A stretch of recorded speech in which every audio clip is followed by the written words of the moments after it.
Tak dámy a pánové, doufám, že... Ladies and gentlemen, I hope you can hear me. I'm going to speak in Czech, so our interpreters will help me with that.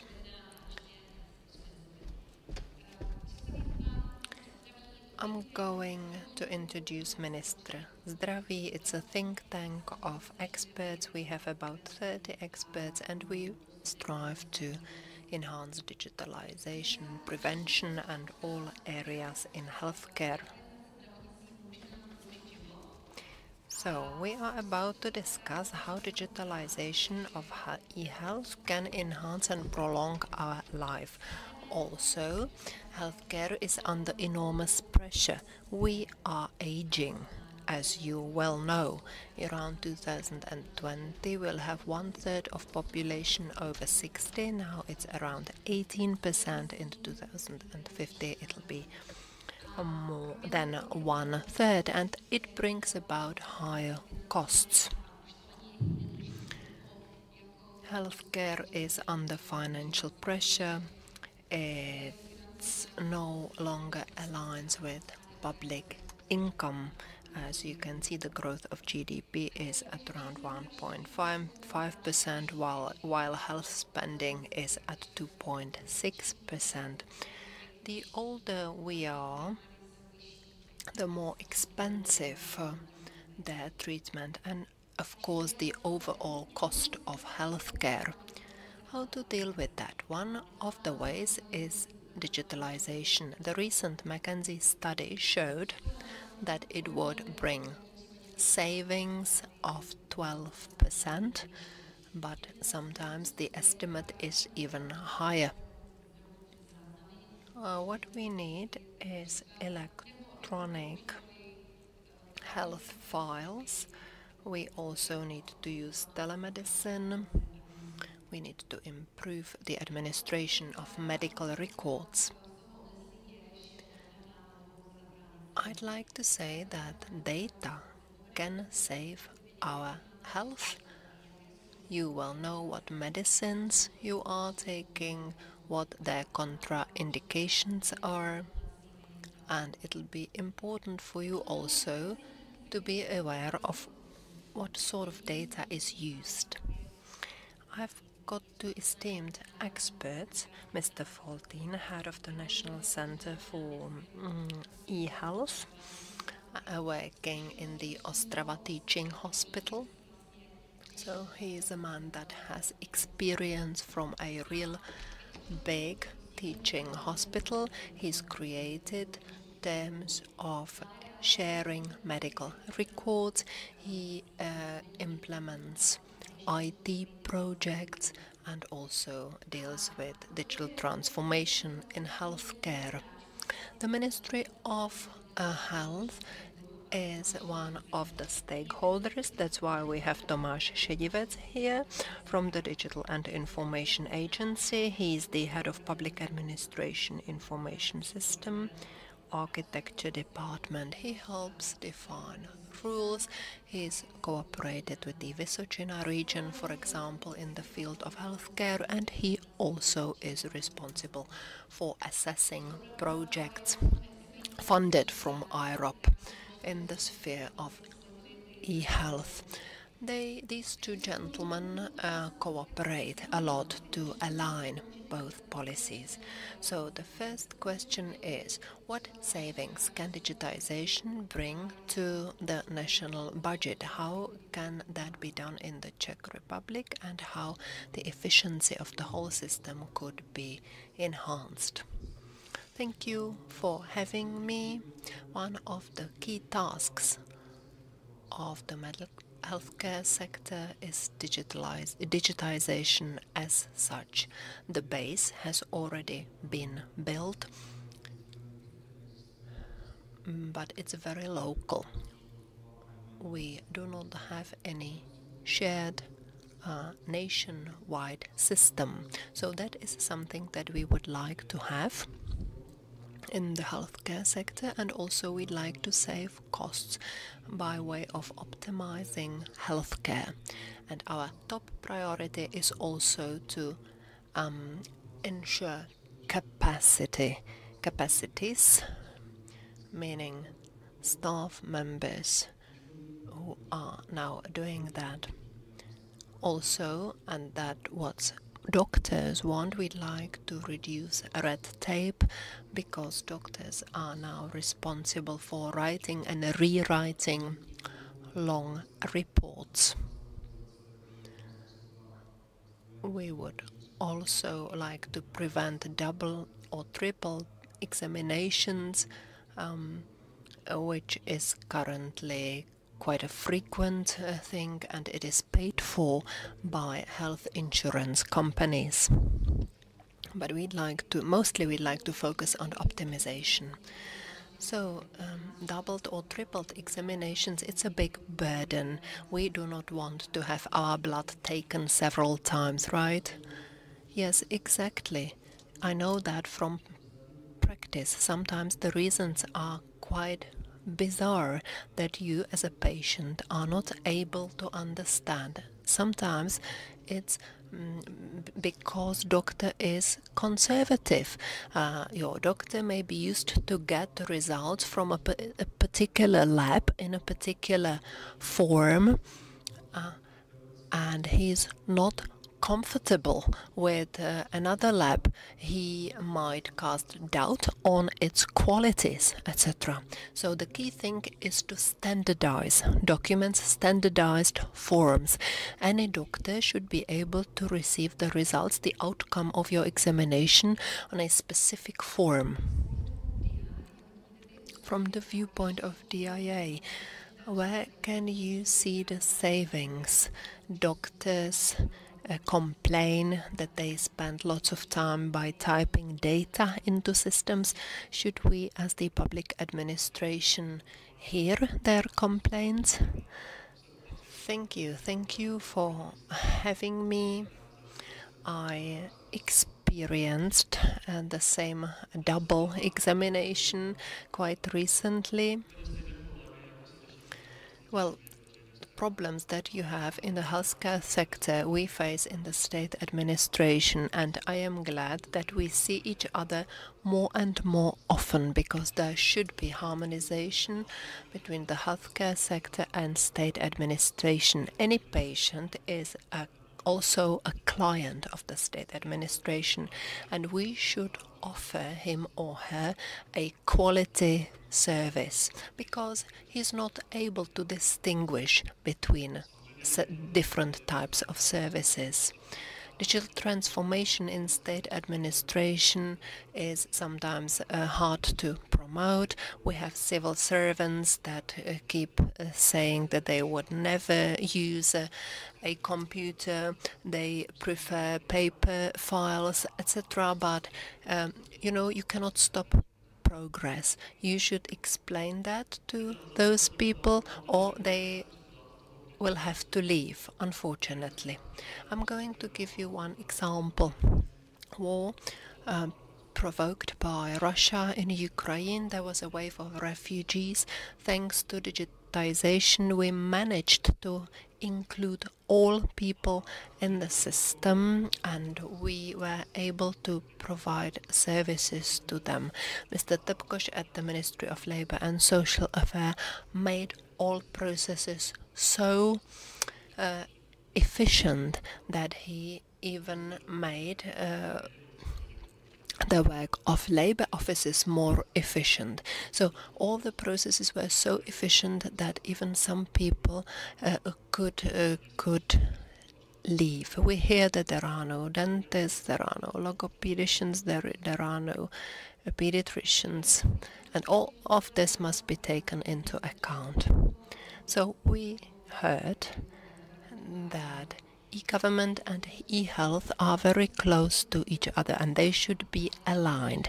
But in practice, we see there are some systems established at the Ministry of Healthcare. They had some comments on the Act on Digitalization in Healthcare, and I can't see that alignment. So where I, as a patient, as a citizen, can see or will be able to see that I receive the same treatment? Is the position of eHealth the same, or are you going in your own direction? The Act on Digitization of eHealth originates from 2021. We had the first bill in 2019. The whole digitization was governed by the Ministry of the Interior. We now have a separate agency. We have now a minister whose priority is not the police or the fire brigade. That was the reason why we decided to go in our separate way. Now the alignment must be set at the data level. Yes, we can discuss what's going to happen in 5 to 10 years with the healthcare infrastructure, but we need that the data in that infrastructure is accessible to the client and to the state administration, even outside of the system. When you enter the citizens portal, now you can check your medical records from all healthcare providers who are connected to that system. So yes, we will continue cooperating with the healthcare system. I hope we'll be able to streamline the system so that you can find your data. Yes, now some activities are doubled, but hopefully we'll be able to put it right. Yes, the healthcare system lacks digitization. We have large hospitals who have an IT system that has been in place for 27 years, and it's attack proof because you can no longer enter the system. But unfortunately there are dozens of versions of medical records. We need to digitize everything. They are most likely does not have enough capacity to help us. There are projects that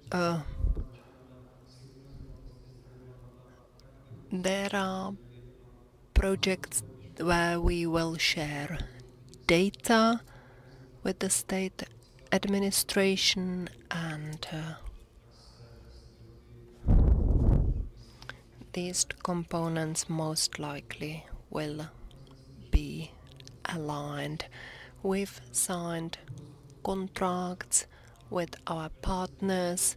There is a lot of work ahead of us, and we like to stay close to each other. We like to stay interconnected in terms of data. I really work in a large teaching hospital. I implemented the first IT system there, and there is one specific feature. First of all, we need to do it in large hospitals. DEA and e-government is getting ahead of us. That's because of the situation of status of IT systems in hospitals. Is that a question, or is there a matter of money that we don't have for eHealth? Well, it's a good question. The state, or the government, if it has a purposeful project, a group of projects, well, there are subsidies that can be used. Very often the projects are too small, you know. The entity that is responsible for digitization of healthcare, we are fully funded, and we really have a good budget to implement the project. The thing that what we lack is efficient experts that should be participating. We hear that there is money for large hospitals and there are money at ministries.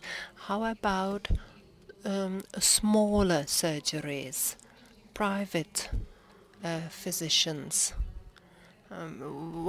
They might tell you they make us use digital records. I'm going to get retired soon. I have no money for that. You are right, and this is a very sensitive issue. We are supporting large hospitals, inpatient departments, but there are physicians, there are 22,000 small surgeries that cannot use subsidies from IROP or other OPs because there's too much red tape. They will be required to fill numerous forms and they have no capacities for that. So we do our best to help them. We communicate with manufacturers of systems who can or that can implement the functionalities. And we have a pilot project in cooperation with the Czech Physicians Society. We will choose 20 surgeries. They will be fully digital and they will serve as a pilot project for other PGEs, and it's a plan that is taking place and has been already discussed with the minister. Ladies and gentlemen, who has their medical records available? Who of you does use e-card? Who of you has got the records here on you? 1, 2, 3, 4. Okay, thank you. It brings me to the user experience from the viewpoint of a patient of the existing eHealth system. You mentioned that we were able to view our medical records, but you were most probably referring to the Vysočina region or Ostrava. Maybe e-recipe, but that's it. And EZ card does not show much user friendliness either. So what can we change? Again, user friendliness is something that is of concern also in the public administration. It must go hand in hand. There are some 7,000 entities in public administration and some 30,000 in healthcare. So on both sides, we have to look after, for example, the small municipalities. You will probably know that most of the administration and communication that you do with public administration is through the municipality, not through a ministry. And these municipalities normally don't receive any additional funds. They don't know how to do it. You don't want to have a specific application for the town of Benešov and for the town of Slivno, yet another one. This needs to be addressed. Either we will issue and impose obligations and wait how the people are going to comply with the obligation, or do it the other way. Try and develop software, some kind of model software that would serve to all those that are required to comply. I think this is the only way. It's impossible to just impose obligations without providing the additional support. If you can do this as a one-stop shop, the client will be happy. You don't want to go to a portal where you will be just redirected to different portals for each of the steps that you want to take.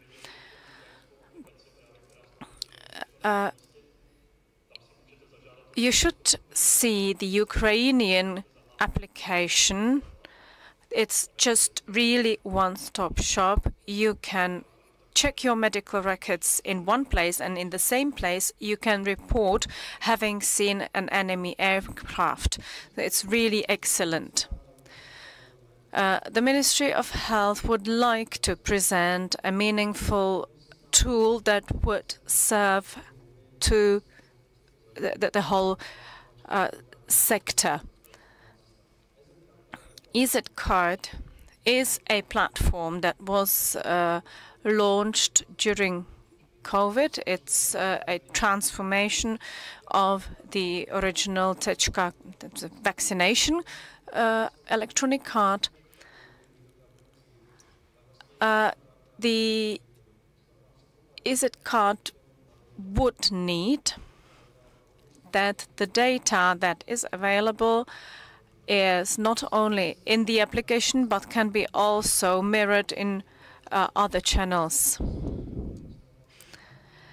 If you have a patient, an ill patient who consumes multiple services, they would also need to have it all in one place. There are many plans for new additional launches of data that should become available on the EZ Card.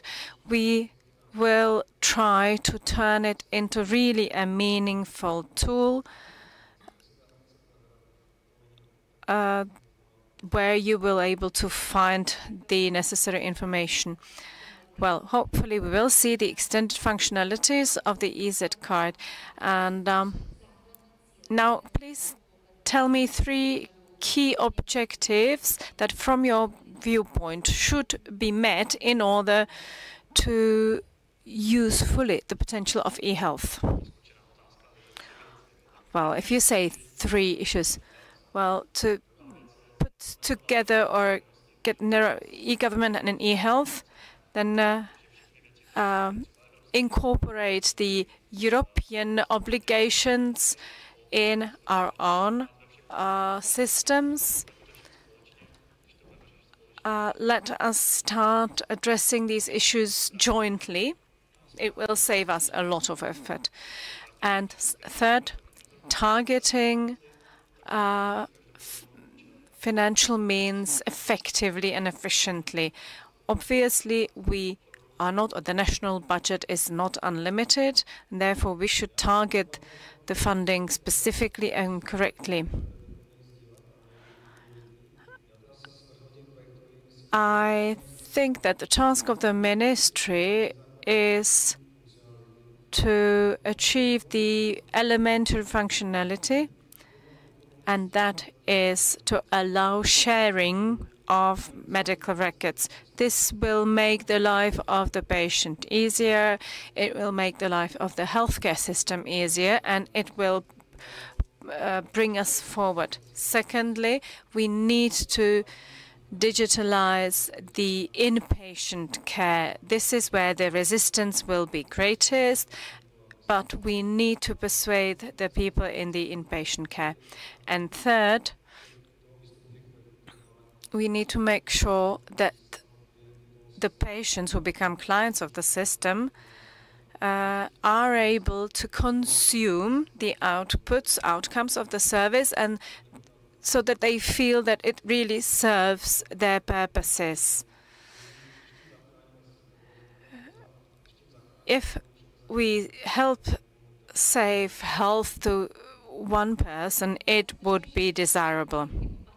Well, we should keep fingers crossed, all to us and to you, so that in 1 year, once we meet here again, we all have access to our medical records. Thank you.